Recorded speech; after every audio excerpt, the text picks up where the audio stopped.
A műsor Budapestről jelentkezik. Itt van Friderikus Sándor. Az ember azt is tanulja, hogy milyen Istennek lenni, nem valami felsőbbrendűségi vagy elégedettségi érzés, hanem inkább ilyen szégyelni való dolog, hogy jövök én ahhoz, hogy még akkor is vagyok, amikor ő már nincsen. Vajon mi jár egy kutya fejében? Nagyjából 20 éve lehet ezt a kérdést feltenni anélkül, hogy az úgynevezett komoly emberek, kutatók, tudósok félnótásnak néznék az embert a puszta feltételezésért, hogy egyáltalán járhat-e bármi egy kutya fejében, illetve hogy megfordulhat-e benne olyasmi, amit gondolatnak lehet nevezni.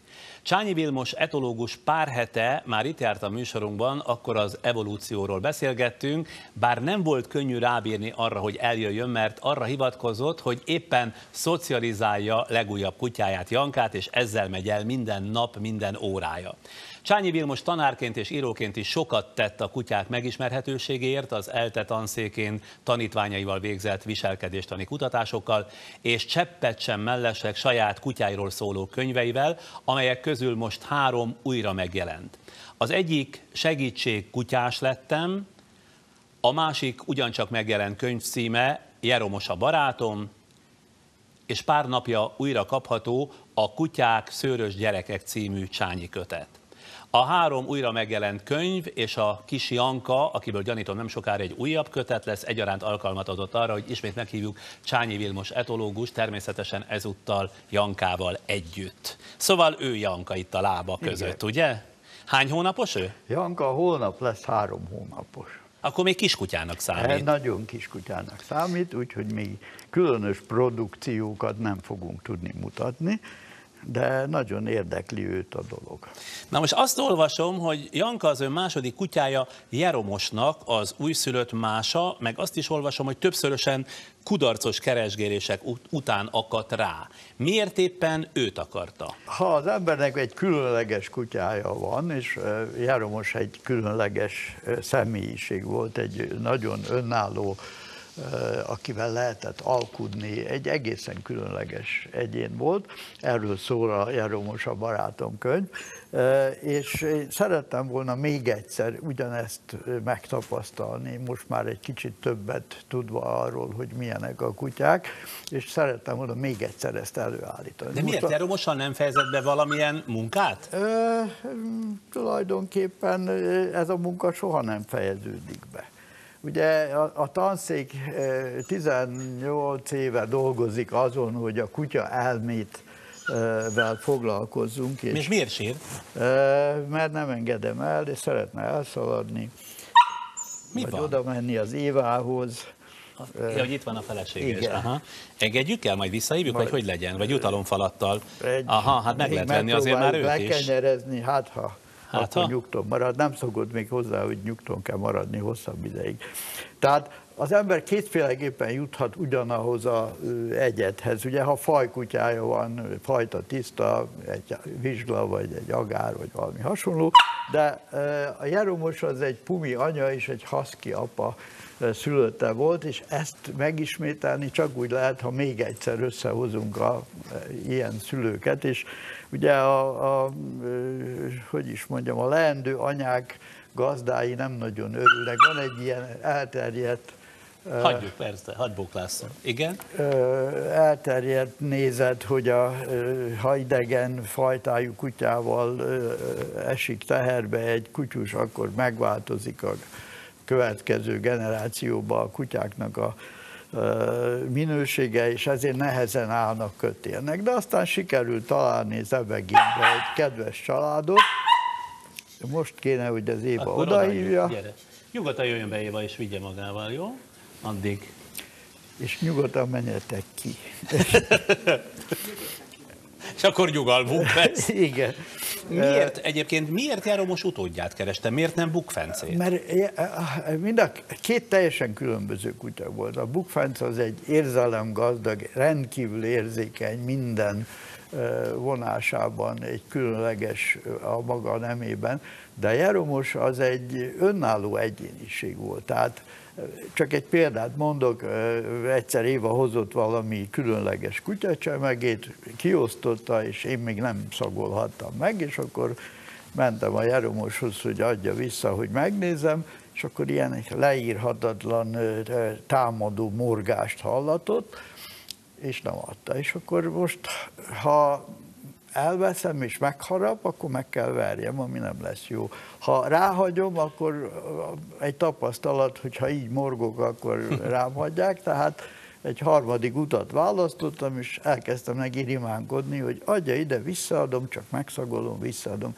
És ugye ilyet egy kutya nem ad ilyenkor vissza, mert görcsösen ragaszkodik hozzá. A Jeromos egy fél perc után odalökte, megszagoltam, visszaadtam, akkor gyorsan eltűnt a legtávolabbi sarokba, és egy olyan óra, másfél óra múlva, amikor már hófehérre volt rágva ez a dolog, és valószínűleg semmi íze nem volt, akkor visszahozta, és még egyszer odaadta. Na, ez egy egyéniség. Tehát amikor valaki az érzelmeit tudja racionalitással kontrollálni. Ugye ez az embernél is egy nagyon fontos. És ez nem minden kutyára jellemző, hanem csak rá volt jellemző. Igen, őnála ez egy különleges tulajdonság volt. Sok más ilyen történet van, de hát ott vannak a könyvek, abban ezek megtalálhatók. Egyik könyvében azt írja, hogy hogyan tanította Bukfenc Jeromos, tehát ugye az idősebb kutya, a fiatalabb kutyát az önnel való kommunikálásra egészen addig, amíg az meg nem tanult önállóan beszélgetni önnel.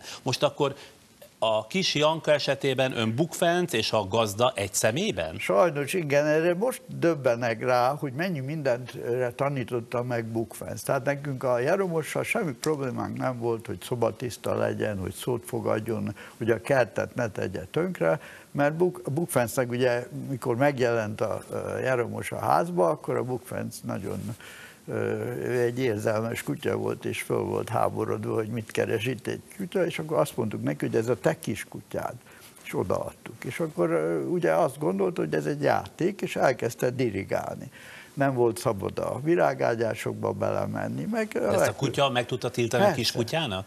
Persze, megharapta. Megharapta, és akkor tudta? Igen, és akkor még néha szólni is kellett, hogy ne olyan erélyesen. 2 hónap alatt egy teljesen megnevelt kutya lett belőle, és ezt most látom a Jankánál, ahol hát nekem kell mindezeket csinálni, ha nem is harapom meg, de hát néha meg kell. Igen, ezt akarom éppen kérdezni, hogy tanítja, emberül vagy kutyamódra? Ez egy különleges dolog. Ugye, ha most egy zebra lenne, akkor vannak kondicionálási módszerek, nagyon nehezen meg lehet bizonyos dolgokra egy zebrát is tanítani. Egy kutya viszont, egy kiskutya az olyan tulajdonságokkal rendelkezik, amivel semmilyen más állat nem. Képes fogadni a tanítást. Ugye ezt babák is képesek, tehát ha egy baba, egy 8-10 hónapos babának azt mutatom, hogy eldugok egy labdát, mondjuk 2 cserép közül az egyikbe, és ezt többször megmutatom, és megkérdezem, hogy hol van, akkor rá tud mutatni. Még azt a hibát is elköveti, hogyha a másikba teszem, akkor ha az elsőre ide, a jobb oldal, bal oldalra mutattam, akkor megint oda fog mutatni, mert azt gondolja, hogy ez egy tanítás, ez egy ember tulajdonság. És kiderült, hogy a kiskutyák ugyanígy vannak. Tehát a kutyák ugyanezt a hibát követik el, hogyha sokszor mutatjuk, de elfogadják az embertől jövő utasítást, mint tanítást. Farkasok nem. És az ugye, ennek egy csomó bizonyítéka van. Tulajdonképpen ezek a kísérletek, Topál József munkatársam végezte gyerekpszichológusokkal együtt. A Science folyóirat, ami egy kiváló, legjobb tudományos folyóirat ma, abban jelentek ezek meg, és akkor egy 4 oldalas interjú volt a tanszékről, hogy a etológiának egy új ágát indítottuk el, a kognitív etológiát, ez 2009-ben volt, és hát azóta kinőtt belőle egy tudomány. Igen. Talán önnél olvastam, hogy a kutya már több, mint egy állat, de még nem ember. Na most ezt azért kérem, hogy magyarázza meg sokak kedvéért, mert azért, ugye, hát azért mégiscsak úgy szoktak fogalmazni, hogy a kutya az kutya, és nem kell őt többre becsülni, vagy nem kell többre tartani. Ugye vannak az állatok, és van az ember, akinek egy különleges tulajdonsága van, az, hogy a társaival közösségeket tud alkotni, és igazából az ember környezetének a legfontosabb része az a többi ember, a közösség. Kis archaikus társadalmakban a közösség minden, és az, hogy a többi tag hogyan viselkedik, hogy én hogy viszonylok a többiekhez, ez a legfontosabb, és csak másodszorban az, hogy ott jön egy hiéna vagy egy oroszlán, és azt majd elintézzük, mert sokan vagyunk. Na most a kutyák belecsöppentek ebbe a világba, és egy sok tízezer éves háziasítás során megtanulták ezt, mint környezetet. Tehát nekik a legfontosabb az, hogy az emberrel való viszonyuk milyen. Ezt úgy onnan lehet mondjuk tudományosan tudni, hogy ha veszünk egy kutyát, egy embert, hozunk kiskutyákat, és megnézzük, hogy idegen ember, idegen kutya, melyikhez indulnak el. A kiskutya mindig az emberhez. A kis farkas mindig a kutyához, mert az hasonlít a legjobban. De pont ez a kérdés, hogy miért a kutya evolúció jutott el idáig? Miért nem jött vele együtt a csirke, a macska, a disznó, vagy a farkas? Hát a farkasban eleve vannak szociális tulajdonságok. Farkasok a természetben családi csoportokban élnek, és nem tudom én, az idősebb testvérek vigyáznak a kicsikre, nagyon sok szociális tulajdonságok vannak, de hát azért farkasok, és egymással élik ezt a szociális életet. A kutya úgy vált a farkasból kutya, hogy megtanulta, hogy neki a legfontosabb fajtása, idézőjelben az ember. Tehát egy kutya... De van erre magyarázat, hogy miért ő jött föl egyedül? Elég szociálisak voltak ahhoz, hogy könnyen beilleszkedjenek, és utána a finom illeszkedés az, amit bizonyos ember tulajdonságokat juttatott a kutyának. Mondok meg egy másik példát, amivel mi nagyon sokat foglalkoztunk, több évig néztük, hogy a vakvezető kutyák hogyan teljesítenek, és hát hosszú hónapokig videóztunk vakokat és kutyákat, és azt láttuk, hogy nagyon jól együttműködnek, minden klappolt, csak nem tudtuk, hogy miért. És aztán ugye ilyenkor az ember órákig nézi a videókat, és keres valami jelet, és aztán egyszer csak rájöttem, hogy mi a jel.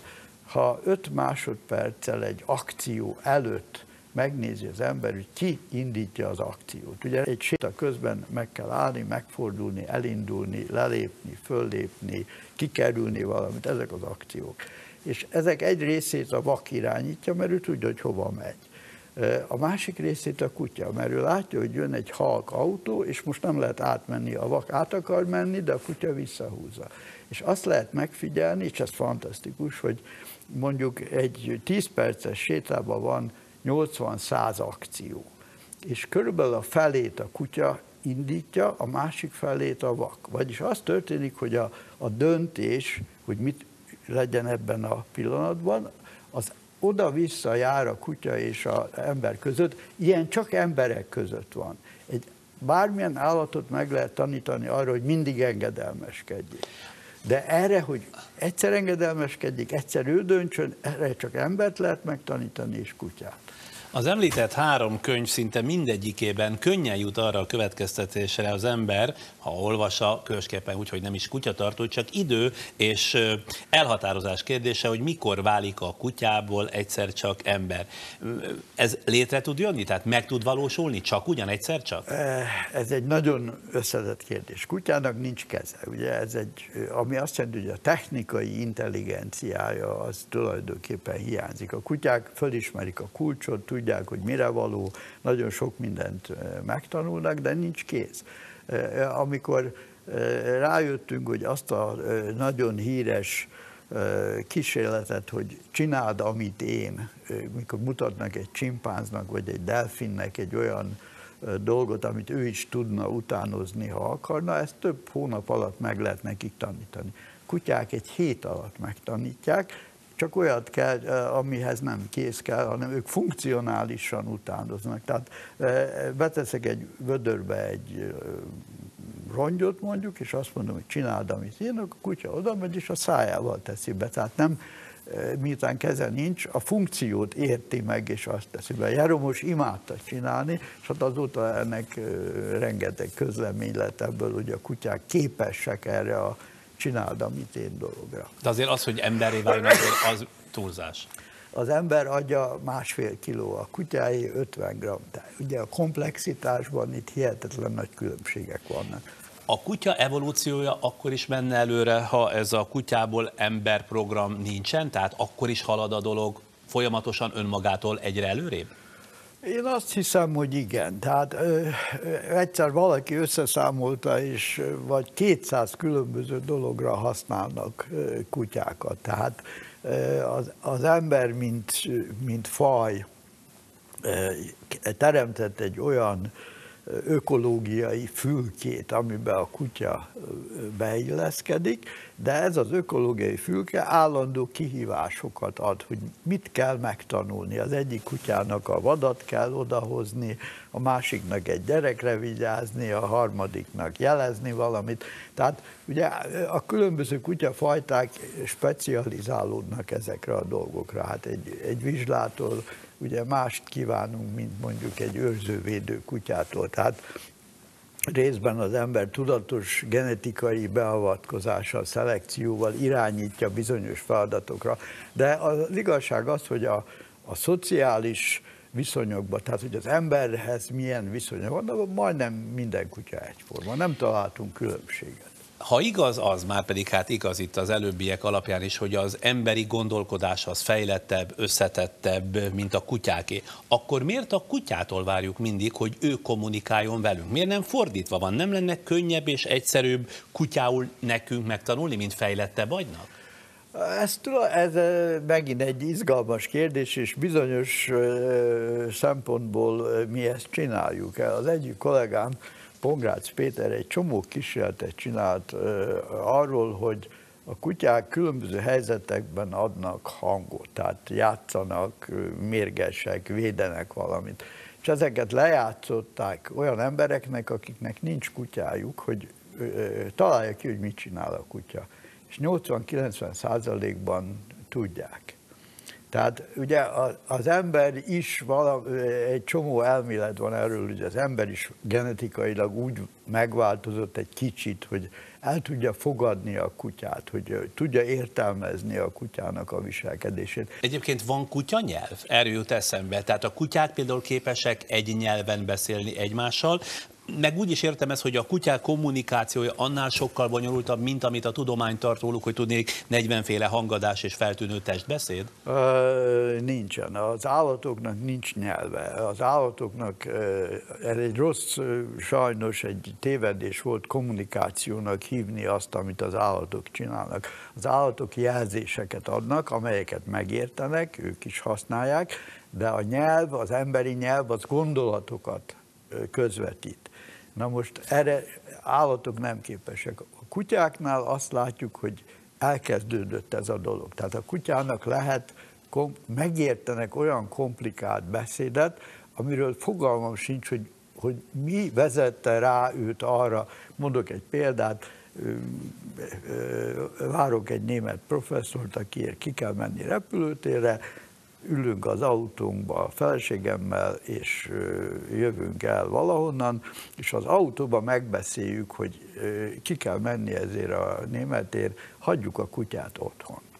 És akkor hazamegyünk, hogy letegyük a kutyát, fölmegyünk, és akkor otthon körbejárunk. Hol a kutya? Hát bejött. De akkor hol van? Nem találjuk.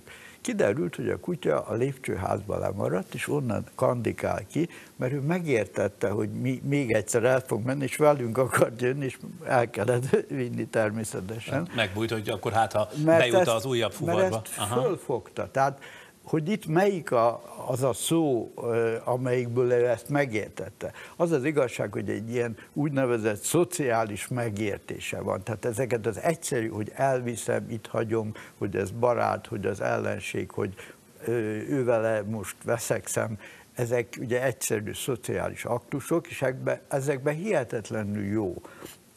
Ezekben érzi igazán otthon magát, mert ezeket föl tudja fogni, fel tudja dolgozni, és ez egy nagy lépés az emberi gondolkodás felé. Igazából a kutya kutatásnak az a célja, hogy az ember nyelv előtti szakaszáról, fejlődési szakaszáról tudjon sokat mondani. Amikor még nem használtuk a nyelvet, ezt a fantasztikus eszközt, de már érdekelt az, hogy a másik mire gondol, hogy lehet együtt csinálni valamit. És ebben a kutyák segítséget jelentenek. És ebben a kutyák segítséget jelentenek, mert ők ugyanezen a szinten vannak még. Tehát az emberi evolúciónak a nyelv előtti szakasza megfelelő mentális állapotban van a kutya, tehát ha őt tanulmányozzuk, vele lehet nyugodtan kísérletezni, akkor az emberről tudunk meg egy csomó dolgot. Szintén önnél olvastam, hogy a kutyák a 120 000 éves emberi kapcsolataik dacára is megtartották a kutyák társadalmára jellemző viselkedést és nyelvet, más szabályok, másmilyen viselkedés, másmilyen kommunikáció.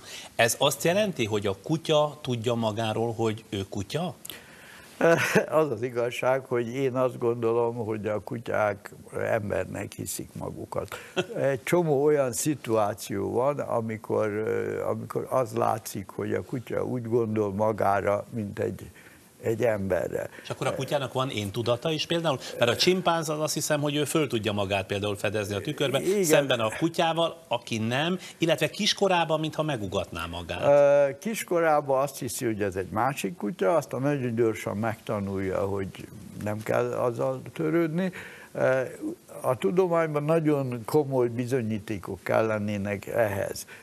Mármint, hogy mihez? Ahhoz, hogy a kutyának van én tudata. Én azt hiszem, hogy van, de még nem tudom bizonyítani. Egész biztos, de megmondom például, hogy miért. Ugye a majmok nagyon törődnek azzal, hogy néznek ki, tehát hogy a szőrük az rendben legyen, ne legyen ott egy apró ág, vagy levél, vagy valami, állandóan tisztálkodnak, és ezért a tükörképükben az egy fontos információ. A kutyát nem nagyon érdekli a külseje, hogy lompos, vizes, sáros, ez nem érdekli. Tehát azok a kísérletek, amit a csimpánzzal könnyű elvégezni, mert a csimpánz a képre, ugye rögtön magára gondol, a kutya meg nem.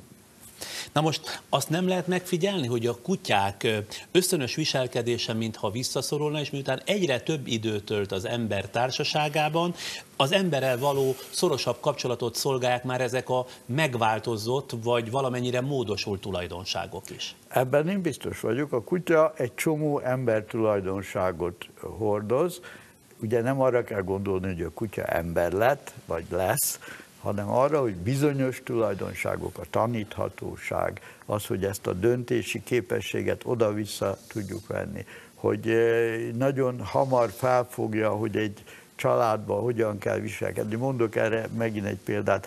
Egy polgári családban 100 000 könyv, nip, váza, minden van a lakásban. Nem kell arra tanítani a kutyát, hogy ezeket nem szabad bántani. Ha az ember fölnevel egy kiskutyát, minimális beavatkozással megérti, hogy ezek nem... De hogyan? Pusztán azzal, hogy csak mondja neki az ember, vagy még mutatja? az se kell.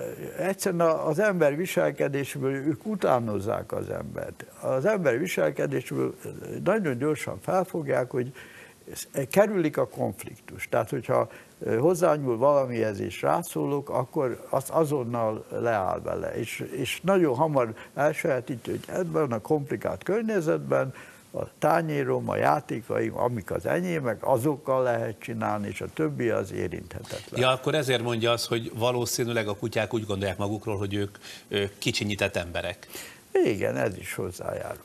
Aztán az, hogy a kutyák szőrös gyerekek, ugye, ahogy az egyik könyvének címében utal erre, az mi miatt van? Van egy evolúciós korlát, amit a kutya sose tud átlépni, vagy csak arról van szó, hogy a gazda állandó gondoskodása, törődése, odafigyelése, tehát az örökös függés a kutyát bezárja ebbe a mondjuk úgy örökös gyerekkorba? Én azt hiszem, hogy ez egy kétoldalú dolog. Egyrészt az embernek a legkönnyebb úgy elfogadni egy ilyen állati társat, ha azt a gyerekkel azonosítja. Tehát, hogy olyasmit enged meg neki, amit egy gyereknek megenged, és olyasmit kíván, amit egy gyerektől meg lehet kapni, érzelmeket és bizonyos fokú engedelmességet. A kutya számára meg ez ugye egy nyitott tér, hogyha ide be tudok illeszkedni, és mint ilyen álgyerekként viselkedem, akkor itt van helyem, adnak enni, törődnek velem. És ez a két különböző hogy is mondjam, lehetőség, ez összejött, és ebből lett egy szőrös gyerek. Na most megint csak a könyvére utalok, én ugye nem vagyok kutyatartó, így aztán leginkább az elmélet, ami persze sok gyakorlattal is párosul az ön könyveiben, érdekelt és fogott meg abban, hogy a kutyák gondolkodnak és merőben emberi közlési technikákat alkalmaznak, ugye? Tehát sokszor úgy kommunikálnak, bár nem szereti ezt a szót, mint az ember, ilyen például ugye a tekintetkövetés, vagy képes arra, hogy bizonyos hangokra ugyanazt reagálja, ennek a betanításban, tehát a tanulásnak van döntő szerepe, vagy pedig ez már egy átörökített képesség, amit a kutya bármikor elő tud venni, hiszen ez már az övé, ez már a sajátja. Ennek nagyon örülök, tudnék, ez egy nagyon lényeges dolog. Az, hogy a tekintetet követik. Az állatoknál a szembennézés az az agresszió jele, attól félnek. Tehát egy farkassal nem lehet szemezni, mert nem örül neki, hanem esetleg megtámadja az embert. A kutyák meg állandóan néznek az emberre, és elviselik a szemkontaktust, sőt, szemmel lehet nekik mutatni, hogy mondjuk egy dolog hol van elrejtve. Akár és egy kóborkutyával is meg lehet ezt tenni? Vagy csak egy szelídített házhoz nevelt kutyával? A kóborkutyák is genetikailag ugyanolyanok, mint nyilván ennek van egy tanítható része, de az alapja, mondom ott hozzá van a bizonyítékot, ha megnézi a farkas szemét, azt nem lehet látni, hogy hova néz. Nagyon nehéz. Egy csimpánz szeme sötét, megint csak nem lehet látni, ennek az az oka, hogyha egy csimpánz észrevenne egy falatot ott, és oda a pillantásából a többiek meglátnak, előbb esetleg odaugranak. Tehát neki hátrányos, ha a szeméből olvasni lehet. Az embernél ugye egy óriási fehér rész van a szemgolyón, ez teszi lehetővé, hogy kövessük egymás tekintetét. És a kutyáknál is megjelent a fehér rész, ami egy fantasztikus dolog, hogy a viselkedést egy ilyen anatómiai változás is kíséri, ami egyértelmű, hogy azért, hogy lássuk, hogy a kutya hova néz, és mi is tudjuk az ő pillantását követni. És a kutyák között van értelmesebb fajta, meg van butább, és ha van, akkor ez a különbség, ez miből adódik? Ezt mi próbáltunk erre adatokat szerezni. Ugye a tudományos közleményeknél az fontos, hogy egy fajtából sok legyen, tehát 10-20-30 kutyával egy kísérlet. Ha össze-vissza válogatjuk, akkor azt mondják, hogy jaj, kérem, ez nem jó. És ezért mi leszűkítettük a vizsgálatot az ilyen családi kutyákra, akik német juhász, retriever, tehát akik nem különösen kicsik, nem különösen nagyok. Nem találtunk különbségeket. Én azt hiszem, hogy ez a szociális mező, amiben a kutya él, tehát az, hogy kapcsolatot tart az emberrel, figyel rá, kitalálja, hogy a családban mi fog történni, ez minden kutyánál azonos. És aztán persze van aki a nem tudom, őrzővédelemben rátermettebb, a másik meg abba, hogy megkeresse a lelőtt. De ez nem madarat. fajta kérdés, hanem inkább idomítás, illetve szocializáció kérdése. Hát az alap kutyatermészet az megvan, és aztán lehet a fajtákból bizonyos tulajdonságokat kifejleszteni jobban. De ez tehát nem a butaság vagy az okosság nem. kérdése. Olvastam ezt már nem az ön könyvében, és ez azért én szerintem egy ilyen konyhai bölcsesség lehet, hogy a keverék kutyák értelmesebbek, illetve gyorsabban tanulnak, különleges képességekről leginkább az ő viselkedésük szokott árulkodni. Ez igazolható tudományosan? Ami ebből igazolható az az, hogy ugye ha beltenyésztéssel kutyafajtákat tartanak fönn, beltenyésztéssel általában ilyen intelligencia tulajdonságok nagyon gyorsan romlanak. És ugye a kutyatenyésztők nem intelligenciára szelektálják a kutyákat, hanem külalakra. Ha ebből csinálunk egy hibridet, amikor ugye a hibrid az, aminek a felmenői pontosan ismertek, akkor két különböző génszettet egyesítünk, és ez mindig valami pluszt hoz, mindig többet hoz. Ez az állattenyésztésben egy nagyon jól ismert dolog, a heterózis hatásnak hívják ezt. A keverékkutya, ugye ott a felmenők nem ismertek. Keverékkutyák lehetnek nagyon gyengék, lehetnek nagyon okosak, minden lehet. Tehát nem lehet megmondani előre, hogy Most itt van két ismeretlen származású szülőtől lett kiskutya, hogy ez milyen lesz, lehet, hogy nagyon okos, lehet, hogy nagyon kedves, lehet, hogy nagyon buta, nem tudom. Hogyan lehet megfogalmazni azt a különbséget, hogy ugye az ember nem tehet más, mint hogy emberi fogalmakat használ különböző dolgokra a kutyák viselkedésével kapcsolatban. De hogyan lehet megfogalmazni a különbséget?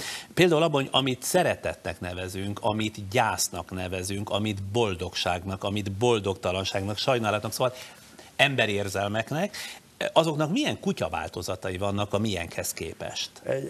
Ez az etológiának egy alap problémája, hogy a emberi fogalmakat az állatok esetében hogyan használjuk. Mondok egy nagyon, mielőtt a kutyára térnénk, egy nagyon egyszerű példát. Kis csirkék követik a mamájukat.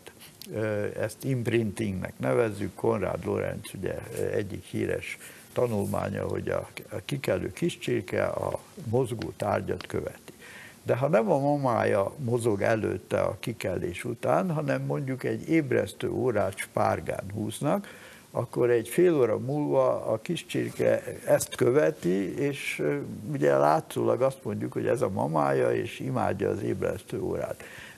Ugye ez egy nagyon egyszerű mechanizmus. Egy mozgó tárgyat memorizál, emlékszik rá, azt gondolja, hogy ott védelmet talál, szalad utána, bújik hozzá. Nem gondolom, hogy a kutya vagy a kis csirke mamájának tekinti az ébresztő órát. Azt gondolom, hogy reagál egy ingerre. A felső fokon, amikor egy baba a mamáját után sír és szalad, nyilván ennek is vannak ilyen inger válasz elemei, de azt már szeretetnek mondjuk. Az egy bonyolult dolog, és ez egy csak inger válasz és az emberi szeretet között nagyon sok átmenet van. Hát ez most akkor erősíti, hogy van ilyen, vagy pedig, hogy nincs? Ez erősíti, hogy meg kell találni, hogy a 0 és a 100 között hol helyezkedik el, és hogy a kutyánál nagyon sok olyan apró jel van, ami azt mutatja nekem, hogy valódi érzelmek vannak. Tehát például az, hogy elszalad mellettem, és egy pillanatra az orrával megérint. Csak megérint, semmi, ennek nincs más jelentősége, csak az, hogy itt vagyok, szeretlek, de most dolgom van. Miért? Ez ugye nem valamilyen hasznos dolog, már olyan szempontból, hogy nem egy feladat, ettől nem kap semmit, ez csak egy kapcsolat. Tehát az ember a saját kapcsolataiban, emberkapcsolataiban is megérzi azt, hogy valaki törődik vele, vagy nem. Ennek rengeteg fokozata van. A kutyáknál ugyanúgy megtalálom a fokozatot. Van, aki nem törődik vele. Van, aki igen. Mi az, amire egy kutya sosem lesz képes, leszámítva nyilván az emberi beszédet, például a manipulációra, vagy a hazugságra, mert például az emberszabású majmok képesek kutatások szerint ilyeneket csinálni, sőt a csimpánzok egyenesen politizálnak, a hatalomért különböző szövetségeket kötnek, illetve bontanak fel. A kutyával ilyen nem tud történni? A kutyák ilyen gyerekként viselkednek megint. A gyerekek a felnőttekkel szemben nem keresik a helyüket a rangsorba. Amikor már keresik, akkor már kamaszok. Ugye a kisgyerekről beszélünk, 2-3 éves gyerekről, ott abszolút alkalmazkodás, abszolút elfogadása a dominanciának. És a kutya ezt genetikailag megkapta, ezt a tulajdonságot, és ebben különbözik is a farkastól. Egyúttal ez azt is jelenti, hogy a kutya soha nem fog a fejünkre nőni? Nekik mindig mi leszünk az elsők, ezt szolgálják, de nem fog arra törekedni, hogy mondjuk egyszer csak az ember fölé emelkedjen. Általánosságban ez nem fenyeget ilyen veszély. Jó nevelt kutya ilyesmit soha nem csinál. Ahogy vannak rosszul nevelt gyerekek és gonosz emberek, ugyanúgy lehet a kutyából is rosszul neveltet és gonosz állatot csinálni. Hány órát tudna beszélni a kutyákról? Sokat. Sok tízet. sok tízet vagy százat is akár. Én azért gondoltam, hogy egy pillanatra azért meghallgatjuk, és ez a pillanat persze egy egész műsor hosszan tartott, mert annyi érdekesség van, ami persze nem csak a kutyákról, hanem rólunk is szól, hogy ennek szerintem érdemes volt egy műsornyi fejezetet szánni. Köszönöm szépen, hogy itt volt. Igen? Csak egy mondatot, hogy nem csak én vagyok, mögöttem egy egész tanszék volt, akik 15 évig kegyetlen sok munkát végeztek, hogy ne csak beszélhessek róla, hanem tudományosan igazoljuk azt, amit a kutyások már régóta tudnak. Úgyhogy köszönöm szépen. Ma este Csányi Vilmos és legújabb kutyája Janka volt a vendégünk, aki persze egy idő után cserben hagyott bennünket, de egy pillanatra láthattuk. A kutyák szocializációjáról nagy vonalakban talán így lehetne összefoglalni, beszélgetünk abból az alkalomból, hogy megjelent újra Csányi Vilmos 3 könyve. Az egyik Segítség, kutyás lettem, a másik ugyancsak megjelent könyv címe Jeromos a barátom, és pár napra már újra kapható a Kutyák, szőrös gyerekek című Csányi kötet. Mára a műsor véget ért, köszönjük figyelmüket, jövünk legközelebb is.